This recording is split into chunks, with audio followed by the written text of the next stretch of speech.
2022 카타르 월드컵 10회 연속 본선 진출이 사실상 확정되었습니다. 앞으로 남은 3경기에서 한국이 모두 패하고 레바논이 모두 이겨야만 순위가 뒤바뀌는 상황이니까 충분히 안정적이라고 봐야겠죠. 한국에겐 항상 가시밭길이었던 중동 원정 경기로 최종 예선 7차전 레바논 원정길에 오른 벤투호가 전반 45분, 46분 조규성의 결승골로 1대0으로 승리하면서 더욱 유력해진 상황이 된 것입니다.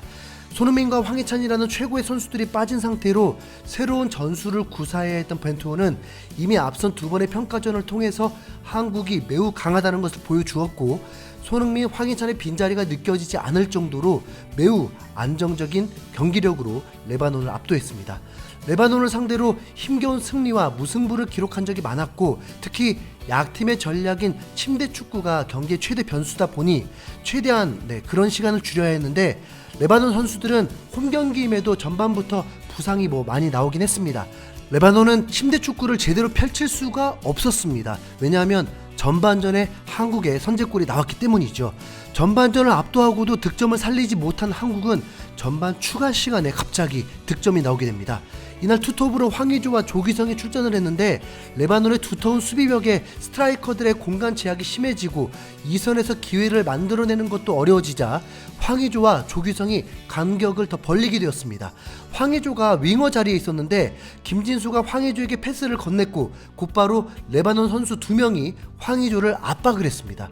당연히 황의조는 스트라이커이기도 하기 때문에 다시 김진수에게 볼을 돌릴 줄 알았는데 곧바로 수비 사이를 뚫고 크로스를 올린 것입니다. 그 크로스는 매우 날카롭고 빠르게 골대로 날아갔고 침투한 조규성이 2명의 수비를 뚫고 득점에 성공한 것입니다. 두 스트라이커의 환상적인 콤비 플레이에 레바논이 속수무책으로 당하고 만 것입니다. 레바논은 조 3이라도 노릴 수 있기 때문에 한국을 상대로 무승부만 거둬도 희망이 있었습니다. 그래서 전반을 잘 버텼고 전반 38분에는 오히려 선제 득점을 할 뻔한 크로스바를 맞추는 위협적인 모습도 보였는데, 유럽 무대에서 활약하는 황의조를 막지 못하고 실점을 하게 되었습니다. 황의조는 이미 4일 전 프랑스 리그에서 헤드트릭을 만들면서 물오른 골 감각을 과시했고, 특히 양발로 중거리 슛을 넣는 이례적인 경기력이었다 보니 확실히 컨디션이 좋았습니다.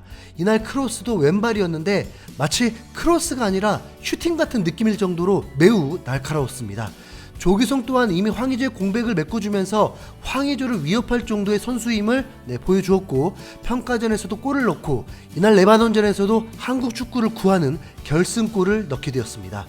황의조는 후반전에 레바논의 거친 플레이에 출혈이 될 정도의 부상 위험이 있었고, 레바논 경기장 잔디가 최악의 상태다 보니 부상 위험이 속출했는데 다행히도 큰 부상 없이 경기를 마무리할 수 있었습니다. 레바논은 후반 막판에 박스 바로 바깥쪽에서 프리킥을 얻어내면서 기회를 만들었는데 정말 실점이 돼도 할 말이 없을 정도의 위협적인 순간도 있었습니다. 지금 생각해도 아찔했는데 어쨌든 결과는 중동 원정에서 1대0 승리를 거두었습니다. 벤투 감독은 어려운 경기였지만 정당한 승리였다고 자평했고 선수들에게 축하를 전해줬습니다. 벤투 감독은 열악한 환경에서 경기를 치르는데도 아슬아슬 앞서가는 상황에서도 교체 투입 같은 시간 지연 작전도 없이 밀어붙이는 강단을 보여줬습니다. 벤투 감독은 현재까지 조별리그 무패 경기를 이끌고 있고 한국 축구를 더욱 안정감 있게 지도하면서 12년 만에 무패 본선 진출을 기대하게 했습니다. 이제 자존심만 남았습니다. 현재 조 1위는 이란이고 이란은 본선 진출 확정이 되었습니다.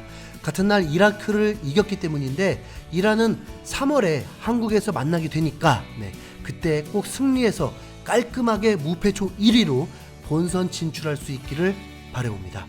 우선 설날 시리아전에서 본선 진출 확정부터 하고요. 대한민국은 강하다. 여러분 힘든 시기에 모두들 힘내십시오. 이번 영상 여기까지 하겠습니다. 시청해주신 여러분 감사합니다.